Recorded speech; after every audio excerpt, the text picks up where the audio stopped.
Hello fellow Helldivers, Thornton here, and well, it doesn't look good for Super Earth. A lot of the major cities are struggling, and it is a question now on whether or not we are going to pull off the defense of Super Earth. We're going to cover over what's going to happen if we win, what's going to happen if we lose, and some more information that you guys are going to want to know about upcoming content. We're going to go over all that, but without further ado, let's jump into today's topic. So fellow Helldivers, as we end the holiday weekend, things are not looking too good. We have lost pretty much every mega city except for a few, and even though we've been destroying the major orders, it doesn't seem to have made too much of a dent overall. That being said, as we knew going into the Super Earth defense, there were going to only be two outcomes of it, one good and one bad, and well, we're going to play the Coretta Kelly broadcast for the good and the bad ending. We'll start with the good. Here you go.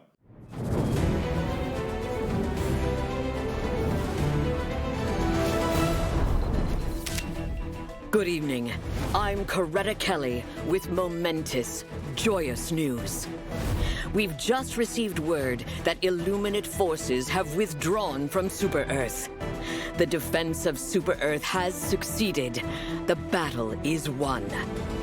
The valiant Helldivers, aided by SEAF soldiers, have saved our home. Days of vicious fighting have ended with the decimation of the once great Illuminate host, last seen warping out of Super Earth's orbit. Multiple megacities lie in ruins. The death toll of high classification citizens is still being counted. This victory follows an unimaginable assault on freedom, which will never be forgotten, nor forgiven. The Second Galactic War continues, but today is a day of celebration. The shadow of tyranny has been lifted from our great capital. Freedom shines brightly once more, thanks to the sacrifices of our greatest heroes. That's Liberty's latest. I'm Coretta Kelly. May freedom watch over you, and may freedom watch over the Federation of Super Earth. Now, after the good ending, there is also a bad ending, which seems more and more likely as the days pass on. There is no audio for this, so I'm going to go ahead and play it, but just go ahead and hum along with, like the Super Earth Pledge of Allegiance while you listen to it.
So those are the two very specific endings. That being said, it's interesting that in the bad ending, it says we have to go find a new HQ.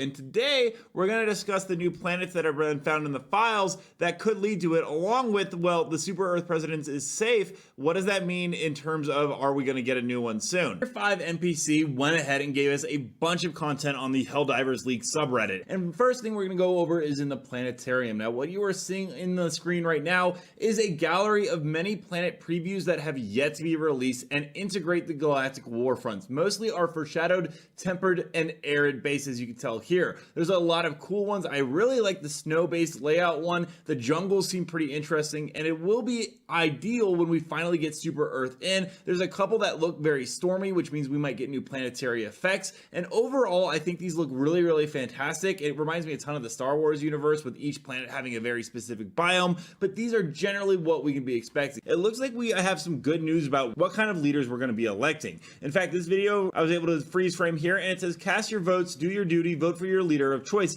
And there are 3 distinct options that we know of so far. And it's interesting too because, well, there are going to be some things that come with this. Iron Sights has let us know that there is a President's Mansion objective where we have to protect the President's Mansion and that it will be lost in a certain amount of time. Along with that, there's something with a nuclear briefcase, which could finally be when we get the nuke and the platoons to come in. That is the briefcase objective icon. It's tied to the President's football objective, which again is very interesting. It seems like this is going to play a very, very big role in the game. The question is, when are we going to be voting on the Super Earth President? If you guys want to see some of the data mine videos in their complete and full form, I'll go ahead and play them right here. Keep in mind there are some spoilers, especially when it comes to the automatons and what we're going to do to them eventually. But without further ado, I'll play that clip, and so we get a better idea of what we're going to be voting for.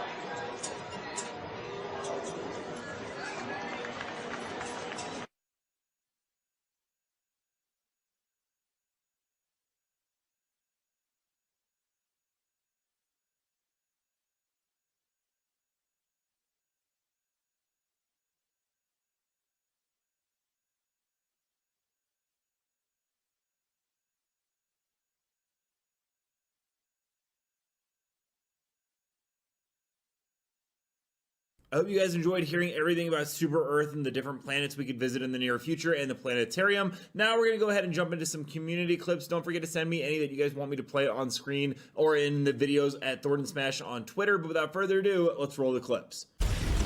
Calling down fortifications.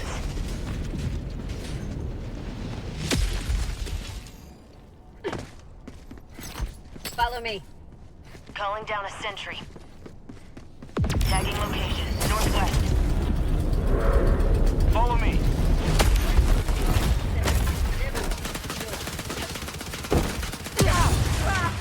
Our citizens depend on you for their safety.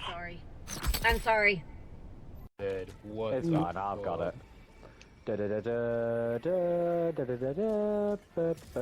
missed. I missed. No worries, I got him. Oh my smoke. god. It's alright, I got him, watch this. No, he's dead, Luke. Fuck. He's dead. It's Luke, fine. Matt, oh wait, Luke. oh wait, no, he's still alive. Get him.